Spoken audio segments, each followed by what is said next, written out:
How's it going, everybody? This is Cameron White with White Light Astrology, giving you guys your April 2019 horoscope for Sagittarius, Sun, and Rising. Thank you guys so much for being here, liking and sharing and commenting and subscribing. I love and appreciate every single one of you guys. And let's go ahead and cut to the chase. I wasn't able to do my last month's horoscope, so I didn't get an opportunity to talk about Venus entering Pisces and Mars entering Gemini. Now, Venus is going to be in Pisces for the majority of April, and Mars is going to be in Gemini for all of April, basically. And although both those planets did go into those signs back in March. Now, I want to first talk about Venus going into Pisces, where Venus is this planet of course, value, love, expression, connection. She wants to enhance things through their beauty, through their art, through their value. And Venus she's now going to be in her sign of exaltation, meaning it's one of her favorite signs to be in. Venus is also going to be in your fourth house, where this is about your family life, your home life, where you live, where you center yourself, your parents, where you came from, like your ancestry. Now, Pisces is a little bit different because with Capricorn and Aquarius, the predecessors to Pisces, you're dealing a lot with boundaries and walls and limitations. Pisces doesn't necessarily work within those rules or those boundaries. Pisces has the chance to express freely and creatively in a boundless place. So when you have Venus, this planet of love and beauty, in the sign where she can express those things in a boundless way, I think it's going to be pretty positive. And this is going to be happening in your fourth house. So, expect, to feel a little bit more comfortable at your home. Maybe this is a good time to redecorate. This is going to be a good time to, put nice things in your area and center yourself on those things. Now, the other thing is Mars is going to be entering Gemini on March 31st. And so while Mars was in Taurus in your 6th house, it's now going to be entering your 7th house. And this is a pretty big change. Mars, of course, is this planet of energy, drive, tenacity, impact. It's hot, it's dry, it can be irritating, it can be frustrating at times. And Mars is going into the mutable sign of Gemini. So when you have Gemini, you're not focused in on one image. You're expanding yourself. You are multitasking is a good way to put it. And Mars is looking to get the information that it needs while it's in Gemini and then act on it. It's not about being specific at one thing. It's about knowing as much as you can about multiple things. And so as Mars is in Gemini and it's wanting to do more, it's wanting to see more, this is going to be happening in your 7th house of relationships. One-on-one partners, committed relationships like marriages. This could be relationships in your workplace, any type of relationship. And so Mars is going to be going through here where you may be wanting to expand yourself in this area of relationships. You may be having some more irritation and problems in this area, maybe having a little bit of conflict. Mars in Gemini is also going to be a good time to really expand what you do within the context of your relationship and how you really utilize the people that you have in your life. Now, with that being said, as we do get into April, and we're going to be talking about Mars in Gemini more later on, as we get into April, the first thing that we've got going on is on April 5th, we're going to be having this new moon in Aries. This is going to be important because this new moon is new moons are basically when you have both of the luminaries in the same sign. They're really focused on whatever it is that it's looking at. And this is about Aries. This is about identity. This is about how we address things, how we initiate things, how we start things, how we confront things, stuff like that. And a new moon is always about, resetting your intentions, clearing out the energy, taking a chill pill. And this is happening in your 5th house of love, of romance, of kids, of artistic, creative abilities, your hobbies, and the things that you enjoy. And so this new moon is going to be a really good time to really look at what do I want to pursue, what do I want to put myself into, and what energy do I have for that. And this is also Aries. We're looking at Mars and Gemini. This does have a lot to do with relationships for you guys. I'm a Sag rising too, so I'm in you with that. Now, this new moon is just going to be really good for just resetting the energy on what you're creatively expressing, what you're wanting to pursue. Maybe if you have children, this is going to be a good time to maybe change ways that you handle dealing with them. The next big thing that we've really got, though, is on April 10th, we are going to be having Jupiter station retrograde. Now, Jupiter's been in Sagittarius in your first house for quite some time, for the past couple months. Jupiter is this planet of optimism and expansion and opportunity, as well as hope and faith and positivity, beliefs, and spirituality.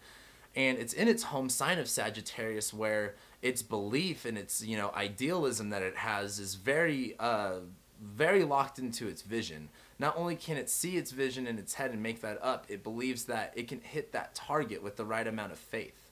Now, Jupiter being in this area where it's expanding in this spiritual and this positive way is happening in your first house of your personality, your sense of self, your body, your image, who you are, all about you.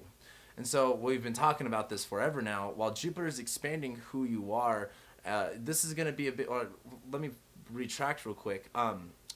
Jupiter has been giving you guys stuff, showing more of who you are, showing more of what you're capable of, wanting to expand yourself and your personality in a more idealistic, more truthful sense, something that you hold near and dear to you with that vision. Jupiter stationing retrograde is what Jupiter has brought to you in the past couple months is going to be reflected on. It's going to be thought about, and this is going to be a time to reflect on, is this who I am? Is this vision of who I think I am is this the truth? Is this really what I think I'm going to be? Is this how I feel about myself? Is this my truth? And Jupiter is going to be retrograding for the next couple of months. Jupiter will not station direct and start to move forward again, not until later on in August. So we got some time to think about this. But as Jupiter retrogrades, the big thing for this is just going to be reflecting on these opportunities that have presented themselves to you in the ways that you've expanded in the past few months. Is this who you are? Is this your truth? Is this the vision that you see? And this is going to be a time of reflecting and contemplating those things. Now, the next big thing that we've got going on is on April 16th, we're going to have Mercury go into Aries and leave shadow all in the same day. Now, Mercury's been retrograde in your 4th house, in Pisces, in its sign of detriment for a couple months now. This has been going on in your 4th house of your family, your home life, your parents, so you might have had a miscommunication or things go a little bit unplanned in that area. But on April 16th, Mercury's leaving that sign and going into a new sign, and it's getting out of shadow so it can finally see things and operate a little bit more correctly. Now, Mercury is this planet of communication, of messages, of ideas. It's about measuring, it's about thinking and speaking and writing. Very mercurial, very mundane stuff. When you have Mercury going into the sign of Aries, it's pretty easy to assume that, the way that we can address things through our communication, how we think, can be very blunt, can be very bold, maybe a little bit irrational at times. It's very clear on what it's thinking, on what it's saying, and it's saying it with some force. That's kind of like that Mercury Aries stuff. However, as Mercury goes into Aries and then goes into your 5th house, I think more of the mindset that you're going to be taking on and what you're going to be thinking about more is going to be addressing and taking on these situations regarding love, romance, children, your hobbies, and your activities. And I think this is just going to be a time where your mind is more focused on more of those things and addressing those things than anything else. Now, as we move forward, and we're going to be talking a little bit about that as we move on. However, as we move forward, on April 19th, we have the full moon in Libra. We have full moon in Libra number 2, technically. The first one was on the spring equinox back in March. This one is at the last degrees of Aries and Libra. Having 2 full moons in the same sign isn't a big deal in itself, but I think what's important is that it's highlighting this axis in your chart one more time than usual. So like I said, on April 5th, we'll be having this new moon in Aries. This is a time of resetting those intentions. We're going to have Mercury going into Aries in your 5th house, where your mind's going to be more focused on that stuff. But a full moon is highlighting, an axis, not just one point. And in order to address these situations that you want to in the context of, creativity, hobbies, your passions, love, romance, children, it's going to be the moon going into Libra being full in your 11th house that's going to connect these things. A full moon is realizing what you need in order to do what the sun is kind of like addressing you to do. And this is a full moon in Libra, where this is about delegating, this is about connecting, this is about building bridges. And while this moon is going to be full, it's going to be in your 11th house. And the 11th house is all about your friendships, your networks, your connections, your colleagues, bigger groups of people, humanitarian work. And this full moon is really going, if you want to pursue more of these hobbies and these activities and these things that you want to enjoy, who do you need to connect yourself more to in order to bring more of those experiences to you. So then as we move forward on the next day, on 4/20, we're going to have the sun move into Taurus, where it's then going to be going into your 6th house of work and routine and energy and your health and your habits. So you're going to see a little bit more emphasis on those things. However, also on April 20th, we're going to have Venus go into Aries, where Venus is now leaving your 4th house, where it was in Pisces. It was in its exalted sign. It was very comfortable. Venus is now going to go into your 5th house, into her sign of detriment, meaning she doesn't work really well in Aries. She can't do the Venusian things that she really wants to. And this is kind of going to be kind of weird because Venus is this planet of value and connection and creativity, and this is all good stuff. But she's going to have to address it in a more confrontational way than usual. She's going to feel very much inclined to go about these things. And this is happening in your 5th house of, again, love, romance, sex, children, hobbies, creativity. And to sum it up, it's basically like as Venus goes into Aries, you're going to feel more compelled to go in this direction of, what am I pursuing that I am enjoying? What am I creating? What am I, making out of nothing into something? What makes me me? And so I think this is going to be a big time about relationships for you guys, because we have, the full moon in Libra, Venus in your 5th house, Mars in your 7th house. This is going to be a lot to do with relationships for you guys. But as Venus does go into Aries, I just want to make the emphasis that this is going to be a big time of going, what do you want and how do you have to actually pursue that type of stuff. Then the next thing that we've got going on is on April 22nd, we're going to have the sun conjunct Uranus in Taurus. And so Uranus is now locked in Taurus. It's going to be there for about 7 more years. And if you haven't really seen what Uranus is doing to your chart or to your life yet, expect the sun conjoining Uranus to definitely give you some insight to that. Uranus is this planet of extreme liberation, breakthroughs, breakdowns, creativity, sparks, electricity. And it's going into your 6th house of your health and your habits, your employment, your sense of service, what you're doing every single day. And so the sun on top of Uranus can definitely bring some light and some insight into what that's going to really be looking like. So definitely write down April 22nd. And then the last few things that we have is Mars is going to square Neptune on April 26th. And this is important for you guys. Neptune's in your 4th house of family, home life, stuff like that. Neptune is this planet of spirituality, illusion, duality, mysticism. And so it can be bringing a lot of confusing aspects about your family and your home life or your private life, where you're living, or your parents, in a very confusing way.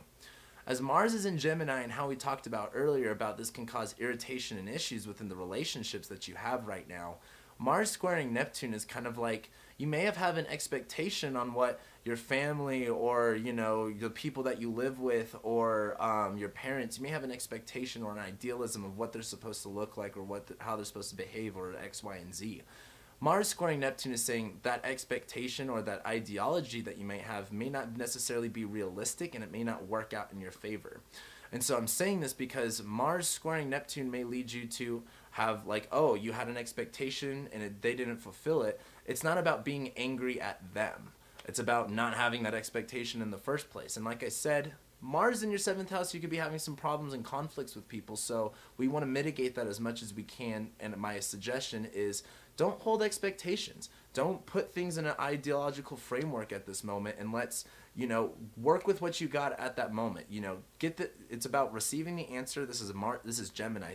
Just get the answer that you need. Get the information that you need and go with that. Don't, think that you know the answer before you already have it. And then the last 2 things we've got going on, also on April 26th, Pluto will be stationing retrograde. I'm not going to be talking too much about Pluto retrograding, but the South Node will be going over Pluto for about the whole month of April. Pluto is in Capricorn, where our fears and anxieties and the sense of destruction is coming around our framework, is going around what we've built ourselves up upon. And this is happening in your 2nd house of your money and your finances, your resources, what you own and physically possess. The South Node going over Pluto is going to be a time of letting go of that fear and that anxiety and that inevitability of the collapse of that stuff. It's kind of like, I've been seeing this in almost all my horoscopes. It's like, if you're trying to hold up the walls, if the building's going to crumble, just get out of there. You're not going to save it. get out of there and get out safely. And then you just, it's inevitable that the building's going to fall. Get out of there. Now, this is important because Saturn is also right next to Pluto. It's going to get as close as it's going to get here in April before the big Saturn-Pluto conjunction in January. But on the last day of April, on April 30th, we are going to have the South Node go over Saturn. And Saturn is this planet of rules and regulations and limits and boundaries and barriers. And this has been in your second house of money and resources and finances for a little bit of time now, where it could be, you know, money could be hard to come by right now. You know, your financial situation could be more of a struggle. The South Node going over Saturn is kind of like, let's look at this situation where we see walls and we see barriers and we see restrictions, and how can we look at those as a foundational support, as a new framework for things. Saturn isn't just all negative. Saturn's wanting to help you be more authentic, wanting you to be more disciplined, wanting you to get serious and real with yourself. And as it's in your second house of your finances, like this isn't a surprise to you guys, like you need to get your shit together with your money. And the South Node going over Saturn is going, let's get away from the challenges that this is causing, and let's use this situation as a framework to like really make some constructive changes in our lives. And I think this is going to be really important because Saturn can make the concentration of money so important right now. And the South Node being what we need to release, what we need to stem away from, what we need to get away from. It's also, we need the South Node in order to understand how to do the North Node stuff. And as the South Node's going over Saturn, it's like, dude, we've got to stem away from this idea that these walls are holding us back and realize that, like, these walls can be protective and these walls can support us with other things. I've been making the analogy, too. It's kind of like you're backed up into a corner against these walls. Jump over the fucking wall. Because then you got a wall in between you and the people that are trying to attack you. And, you know, I'm a Sag rising, so I'm going to say this to you guys because I need to say it to myself. This isn't about avoiding things. This is about addressing things in a smart way and being realistic and serious about this stuff. So with that being said, that's what I got for you guys. Thank you guys so much for liking and sharing and commenting and subscribing. I love and appreciate you guys so much, and I'll be seeing you guys next month.